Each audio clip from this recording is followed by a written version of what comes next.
What's say, everyone? I just want to get started by acknowledging those who served with me in combat theater in Mogadishu, Somalia, embassy duty.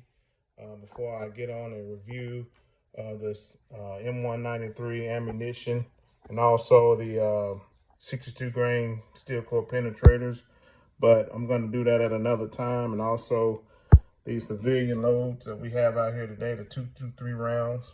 But first I want to get started on the XM193 loads that I do have. And you got these advertised velocities, and they're usually coming out of a 22 to a 20-inch test barrel. And I'm here to tell you, once you get a carbine, the velocities advertised are not such. And you got the Frontier ammunition right here by Hornaday. This is all NATO specs, Lake City cartridges. It's probably moving about 2950 feet per second. You got this Fort Scott ammunitions. This 62 grain XM193. It's probably moving about 2850 feet per second. And actually, this is actually one of the rounds right here. I don't know, it's spun copper, and I don't know if you can see that, but this will probably defeat level 3 steel at about 0 to 25 yards. And I'll bet my farm in Georgia on that. And this is just 62 grain. Look at it. It's about like the first time you ever picked up a 50 cal round. That ain't breaking up. And also the X-Tac XM193. It's probably moving at about 3,000 feet per second. And I just wanted to go on the Fiat. It's 5.56, also 55 grain. It's a full metal jacket boat tail. It's probably moving at about 3,100 feet per second. NATO specs, NATO cartridges, and this Gecko white box or Gecko white box. It's moving at about 3,100 feet per second. Imagine that. The advertised velocity is both the same. Imagine that. But I did hear that Fiat was a Lake City ammunition plant. So this all was probably manufactured in Lake City. But I can't swear by it. This is all pretty great ammo in this Winchester white box. Great ammo. And this Federal, I was very impressed with it. Very impressed. It's moving at about 3,100 feet per second. Just wanted to give y'all a quick review of this old Cold War era ammo. There has been civilian loads that's come out in the last 10, 15 years that are equivalent to it, but I'll get into that later. I do use 223 ammo for home defense.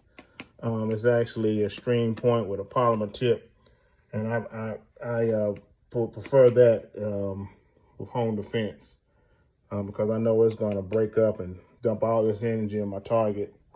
And I'm going to do a video pretty soon on the 62 grain MA55 steel core penetrators at a later date because I got some more ammo down at my farm and got to get down there in Georgia and bring it back up, some more of this steel core penetrators so I can finish this out. And also I just wanted to say to all my Marine buddies that I serve with in 3rd Reconnaissance Battalion and Special Operations Training Group, hoorah. And I forgot to add that on this Smith & Wesson M&P 15 Sport 2, there is a laser I wanted to show it on my last video on this old broomstick, or I guess you call it, that's what we used to call it. And I'm getting very good accuracy just with this broomstick handle, 0 to 100 yards. It's very stable on this platform. Very stable. And I forgot to add about this M-Bus flip-up sight. If shit goes to hell in the handbasket and God forbid a round hits this scope, destroys it, and it doesn't hit me, I can always flip this up and get back into the old iron sights there.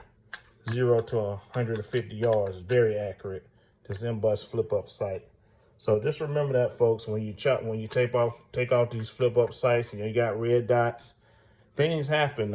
You can, when somebody returns fire, at you. Things do happen. I've seen worse. I've seen people's hands get destroyed and scopes get torn off when the rounds get to flying back down at you. And that's another story I like to tell you guys about. You know, how you gonna react when the old 7.62 by 39 and the 7.62 by 54 millimeters is whizzing past you? Are you gonna soldier up or what? But that's another story. But I just wanted to give a quick review of this ammo.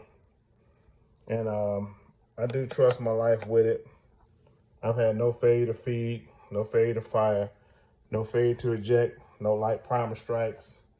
And a shout out to the 8531 Marksmanship Instructors, U.S. Marine Corps, all over the world, and all the sailors, the coxswains, third reconnaissance.